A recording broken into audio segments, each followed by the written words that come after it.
할렐루야. 2월 7일 토요일 매일 성경 묵상입니다. 오늘 말씀은 요한복음 3장 16절에서 21절의 말씀입니다. 오늘은 노래로 한번 시작해 보겠습니다. 혹시 여러분들 이 노래 아시는지요?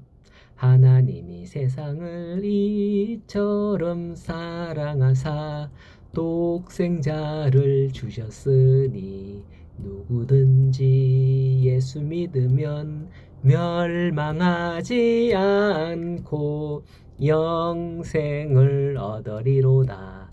요한복음 3장 16절. 그렇습니다.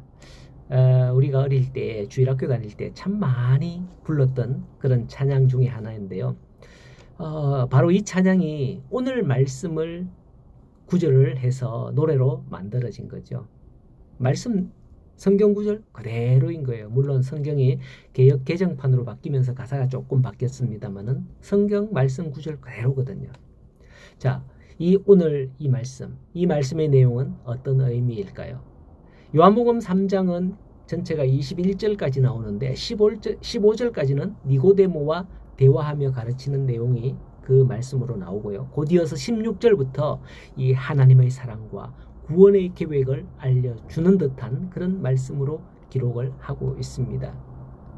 이 말씀은 신구약 성경 말씀 가운데 하나님의 사랑과 아들을 믿음에 따른 심판과 구원의 진리를 가장 명확하게 보여주는 모든 성경의 핵심이라 해도 과언이 아닐 수 없겠습니다. 성경을 믿고 예수님을 믿는 이유가 우리가 구원 때문이잖아요. 그죠? 그것을 우리에게 알려주는 말씀 아닙니까? 실로 인간의 구원은 하나님께서 이 세상을 사랑하심으로써 구원하기 위해 보내신 그의 아들 예수님을 믿는 그 믿음으로만 가능하며 그를 믿지 않는 자는 누구든지 영생에 이를 수 없다는 거죠. 16절을 보면 하나님이 세상을 이처럼 사랑하신다 라고 했는데 인류는 끊임없이 불신과 반역에도 불구하고 하나님은 이러한 인류를 사랑하시는 것을 말씀을 합니다. 구원의 핵심은 하나님의 사랑인 거죠. 자기의 아들을 내어주기까지 하시는 그 사랑입니다. 우리는 인간으로서 오셔서 십자가에 달리신 예수님을 생각할 때마다 하나님께서 우리를 어떻게 사랑하셨는지 생각하고 감사해야 합니다. 그럼에도 많은 사람들이 하나님이 우리를 어떻게 사랑하시는데 성경에서도 하나님이 우리를 어떻게 사랑하셔요? 하는 그런 구약의 말씀들이 있잖아요. 그렇습니다. 그러나 우리는 이제 신약시대 이후에 하나님께서는 하나님의 아들 독생자 예수님을 우리에게 주시기까지 우리를 사랑했구나 라는 것을 알아야 한다는 거죠. 그것도 우리가 하나님을 먼저 사랑하니까 그래 너 때문에 내가 우리 아들 보내주마 이런 게 아니라 하나님이 먼저 우리를 사랑하사 자기 아들을 내어주신 거예요. 성경이 알려주시는 바는 모든 사람이 죄에 빠져서 멸망받을 수밖에 없는 상태였다고 로마서 3장 23절에 말씀합니다. 그 가운데 구원받는 것은 율법이나 종교, 선행 등의 그 밖에 어떤 수단을 동원할지라도 불가능한 일이었습니다. 유대인들은 율법의 소망이 있는 줄 알고 율법에 집착을 했습니다. 갈라디아 3장에 보면 바울의 말씀을 의하면 율법은 사람을 의롭게 하는 게 아니라 자신의 죄를 깨닫게 함으로 절망할 뿐이며 우리를 예수님께로 인도하는 인도자가 된다라고 말씀을 하는 거예요. 하나님은 예수 그리스도를 통해서 인류를 구원하시기로 태초부터 작정하셨지 않습니까? 창세기 3장 15절에 여자의 후손으로 뱀의 머리를 상하게 한다고 바로 그 예언의 말씀입니다. 처음부터 이 모든 일을 계획해 놓으시고 때가 되면 그 아들을 세상에 보내신 거죠.